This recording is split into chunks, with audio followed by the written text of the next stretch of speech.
제가 생각했을 때 최악의 연애 상담은 대체로 친구한테 상담을 받을 때 생긴다고 봐요. 근데 제가 이 얘기를 하면서 남자는 이성적이고 여자는 감정적이어서 조언을 구하면 실질적인 해결책을 얻지 못한다, 뭐 그런 뻔한 것 같은 이야기를 하려는 건 아니에요. 어떠한 감성적인 요인이 아니라 다른 데서는 들어보지 못했을 나의 연애 혹은 남의 연애를 분석함에 있어서 도움이 되는 논리적인 이유에 대해서 말씀드려 볼게요. 이 내용을 아시면 여러분이 본인의 연애를 돌아보거나 친구의 연애를 더 분석적으로 바라보게 만드는데 도움이 될 거예요. 친구에게 고민을 얘기한다는 건 내가 힘들 때 쉽게 이야기를 털어놓을 수 있고, 또 내 이야기를 누군가 들어주는 것 자체만으로도 위안이 된다는 점은 분명 맞아요. 근데 내 감정의 회복을 떠나서 전 남친 전 여친을 다시 만나기 위해 어떻게 해야 될까, 그거에 대한 고민 상담을 받을 땐 친구의 역할이 크게 도움이 안 되는 경우가 많다는 거예요. 왜냐하면 친구에게 상담을 받을 땐 주로 큰 오류가 있기 때문입니다.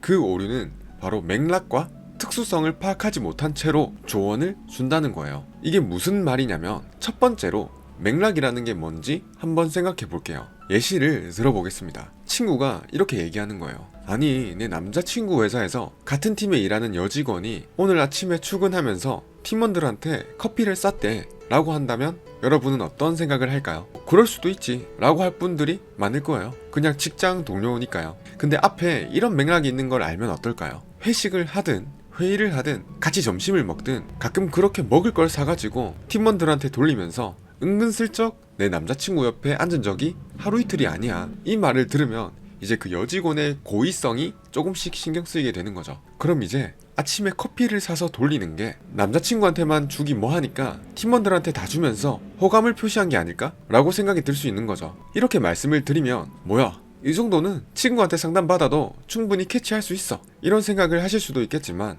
연애 상담에서 중요한 건 당사자만 기억하고 있는 상황만 떠올릴 게 아니라 당사자가 크게 신경 쓰지 못하고 있던 기억들에 대해서도 끄집어내보기도 하거나 일련의 사건들을 통해서 당사자의 애인이 가지고 있었을 어떠한 맥락도 파악해야 된다는 거예요. 이건 이제 썸을 타고 있는 상황을 한번 예시로 들어볼게요. 친구가 나한테 와서 이런 하소연을 한 겁니다. 아니, 썸남한테 내가 이번 주 주말에 범죄도시 나온다고 슬쩍 흘렸거든. 근데도 만나자는 말을 안 해. 심지어 답장 속도가 지난주보다 확실히 늦어졌어. 이거 썸 끝난 거겠지? 그러면 내가 이렇게 얘기하겠죠. 야, 남자가 여자를 좋아하면 헷갈리게 안 해. 걔 갈아치워. 근데 이게 맞을까요? 내 친구가 아니라 썸남의 맥락으로 한번 가보자고요. 소개팅 이후에 썸남은 여자에게 관심이 있기 때문에 총 3번의 만남 동안 본인이 만남의 장소를 제시하고 구체적인 날짜를 짚어서 만나자는 제안을 했어요. 하지만 여자는 단 한 번도 남자에게 먼저 보자는 소리를 한 적이 없는 거예요. 더구나 카톡 답장도 여자가 회사에 있을 때는 아예 없었던 겁니다. 그렇다고 해서 아직 사귀는 사이도 아닌데 회사에 있을 때는 왜 카톡 안 하냐고 물어보기가 남자 입장에서는 조심스럽기도 하면서 한편으로는 심심할 때만 연락하고 싶은 건가? 라는 생각이 들었다는 거죠. 그래서 이번에는 이 여자의 마음을 한번 확인해보기 위해서 남자는 이제껏 자기가 먼저 만남 제안을 했으니까 이번 주에는 가만히 있어 보기로 한 거죠. 그래서 상대방 스타일에 맞춰서 회사에 있을 땐 남자도 카톡을 하지 않고 답장 속도도 비슷하게 늦췄던 거예요. 자, 이 상황을 알면 어떨까요? 여기서 여자가 이 남자 나한테 관심이 없나 보다 라는 생각으로 연락을 끊게 된다면 남자는 역시 내가 생각했던 게 맞았어, 나에게 별로 관심은 없었던 거네 라고 생각이 훨씬 더 기울게 되겠죠. 반면에 여자가 그래도 내가 한번 연락해보자 라는 생각으로 연락을 하게 된다면 남자는 내가 오해했었나 보다, 이 사람도 나한테 관심이 있었던 거는 맞았어 라는 생각으로 다시 적극적인 스탠스를 취할 수 있게 되겠죠. 비록 제가 썸이라는 비교적 짧은 기간 내에 있을 만한 맥락들을 예시로 들었기 때문에 간단하게 유추할 수 있지만, 연애 기간이 길다면 그 시간 동안 있었을 중요한 맥락들을 친구랑 전화통화하면서 즉각 파악하기란 쉽지가 않습니다. 다음으로 연애 상담을 해줄 때 고려해야 될 두 번째 요소는 특수성입니다. 앞서 설명드린 예시로 한번 말씀드려 볼게요. 여자의 반응이 본인만큼 적극적이지 않으니까 한 발 두 발 물러서는 남자를 소심하게 볼 수도 있어요. 하지만 그 사람의 성향이 연애를 몇 번 해보지 않은 조심스러운 사람임을 고려해 봤을 때 본인 딴에는 엄청난 대시를 했음에도 그만큼 돌아오는 게 없다 보니까 실망이 조금씩 쌓여가는 거죠. 근데 여기다 대고 활발하고 적극적인 성격을 가진 다른 어떤 남사친이 야, 남자는 좋아하면 헷갈리게 안 해 라는 조언을 주는 게 과연 맞을까요? 이 상황에서는 아닐 가능성이 높겠죠. 그렇기 때문에 나의 썸남이든 애인이든 전남친이든 그 사람이 가지고 있을 성향을 유추할 수 있어야 된다는 거예요. 이건 센스가 좋다면 딱딱 눈치를 챌 수 있겠지만 그게 아니라면 어느 정도 심리를 파악할 수 있는 스킬이 있어야 되는 건 맞겠죠. 근데 대체로 친구들이 하는 조언은 본인의 경험에 근거한 조언인 경우가 대부분이에요. 근데 그 친구들이 연애를 해봤으면 얼마나 해봤겠고 간접적으로 듣고 보고 경험했다 하더라도 얼마나 다양한 케이스를 봤을까요? 그러한 경험이 많은 분들은 또 드물겠죠. 제 영상을 보시는 분들이 대체로 2030 세대이신데 저희 부모님 세대에 계신 분들은 대부분 자식들한테 좋은 대학 가서 좋은 직장을 갖는 게 최고인 양 교육을 했어요. 물론 그게 아니라고 완전히 부정할 수는 없지만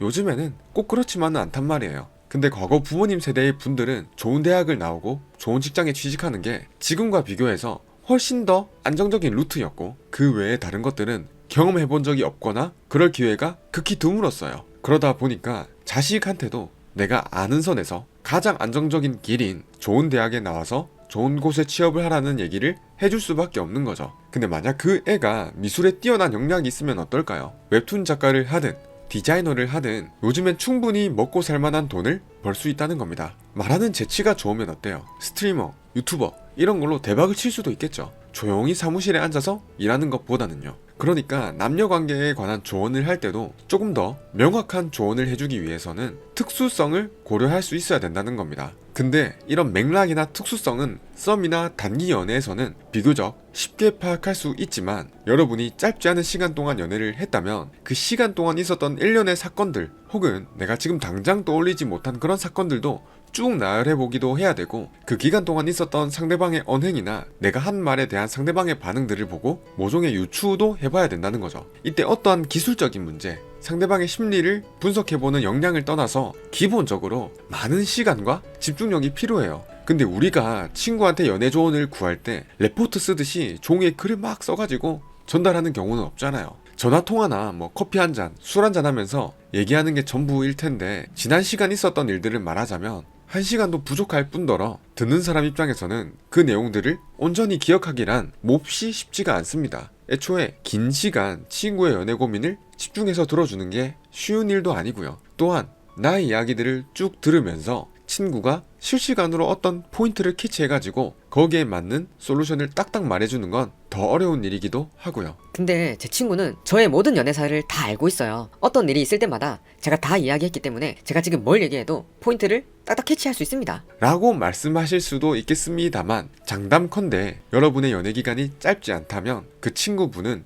여러분이 얘기한 고민들 중 절반 이상은 까먹었을 거예요. 설령 어떤 사건을 얘기하면 맞다, 그때 너가 그랬었지 라면서 그때의 기억이 떠오를 수는 있겠지만 그 사건의 앞뒤 맥락은 또 기억 못할 가능성이 몹시 높습니다. 그럼 친구한테는 연애 상담, 연애 조언을 받지 말아야 되나 이런 물음을 하실 분도 계실 텐데요. 그건 결코 아니에요. 내가 친구에게 연애에 대한 이야기를 하는 목적에 대해서 한번 생각해 볼 필요가 있습니다. 내 감정을 어루만져 줄 수 있는 위로가 필요한 건지 뭐가 됐든 명쾌하게 해답을 들어보고 싶은 건지 아니면 내가 둘 다 원하는 건지 생각해봐야 되는 거죠. 해답을 원하는 거라면 친구에게 연애 상담을 받는 게 썩 좋지 않을 거라는 겁니다. 물론 연애를 정말 잘하는 친구이거나 인간관계의 센스가 되게 좋다거나 내가 만나고 있는 남자친구랑 지금 고민 상담을 해주는 남사친의 성향이 되게 비슷하거나 그렇다면 괜찮은 조언을 얻을 수도 있겠지만 제가 말씀드리고픈 건 가능성 측면에서 봤을 때 문제를 해결할 수 있는 좋은 조언을 얻기란 쉽지 않다는 겁니다. 그래서 내 감정에 어떠한 위로를 받고 싶을 때 그때 친구한테 연애 상담을 받아보면 어떨까 싶습니다.